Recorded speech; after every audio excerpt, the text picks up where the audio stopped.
Hi guys, George here from Brighton Fan TV, taking you through my thoughts on the game yesterday against Palace.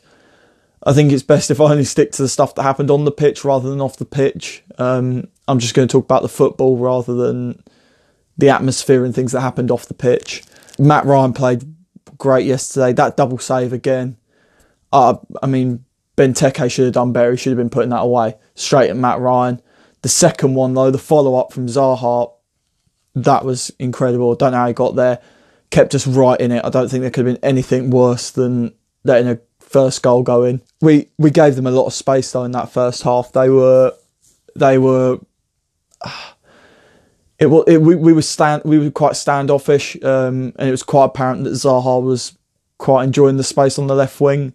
Not that they had any quality to finish it, but he was moving unchecked quite a lot, especially when he was cutting inside.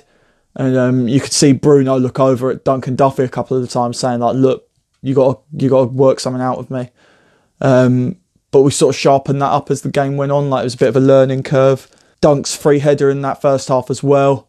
Okay, it went straight at Hennessy, but the Palace marking was shocking, especially on the set pieces. We had quite a few set pieces where we managed to get. We either had people running, people getting free headers. Okay, we had an offside here or there, but it showed that we do have class on set pieces, especially ones that you can tell we practiced on the training ground. It was just a shame that we didn't get it in. I'd have Knockout as our man of the match last night. For us at Brighton Fan TV anyway, I thought he was absolutely on fire. Okay, we didn't get a win, we got a point, but Knockout was absolutely playing for that shirt last night.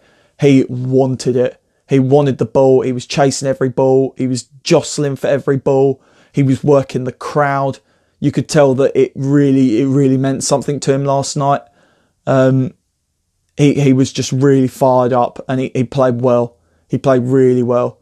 He was taking players on. He was making runs. He was screaming for the ball. And I think he well deserved our man of the match last night. Gross's shot on goal. I just wish he'd put his laces through it. He went for placement, and it side foot, and it went straight to Hennessy. It makes you wonder what would happen if he'd just absolutely wheeled it and it had gone top corner. But again, it's a missed opportunity. I thought Glenn Murray did look a little bit off the pace tonight.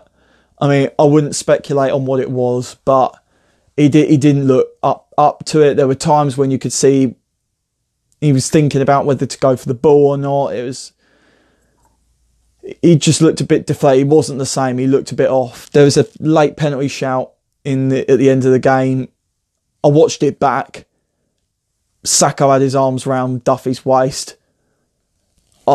We've seen pens be given for that. We have seen pens be given for that. But it would have been soft. It would have been soft. But we could have easily had that given as a pen. With Glenn being off the pace, I think it would have been nicer to bring Hemed on early. Given an opportunity to prove his stuff, especially as Hemed was rested as well last week against United. He didn't really play a major part. It would have been nice to see what a fresh pair of legs, fresh head, coming straight into the game would have been like. But again, that was late on. Solly March came on and looked fair, as did Izzy Brown, but no exceptional impact. I think as a team we looked either, it was a mix, I don't know whether we were tired, could have been tired from the United game because we put in a shift. We really put in a shift on the United game, or whether we were just nervous. A big occasion, and the games against Palace, you really do have to play, and I mean for the fans particularly. And I don't know whether we were just too scared to lose. It wasn't that we couldn't win, we just did not want to lose. Or at least if it wasn't that we didn't want to lose, it was that we did not want to concede. And I think that showed at times. Although I think both teams were nervy, there was quite a few times. The possession changeover was incredibly quick. I mean, passes going all over the place in that first half. But it is what it is. I'm happy we walked away with a point. I mean, I'd be bitterly disappointed if we'd lost. But walking away from the game and looking at it as a bigger picture, a point is crucial for us, really crucial in our survival, especially with the next 6 games that we've got coming up being so major. but I guess it's on to the weekend. This has been George from Brighton Fan TV. We'll see you next week.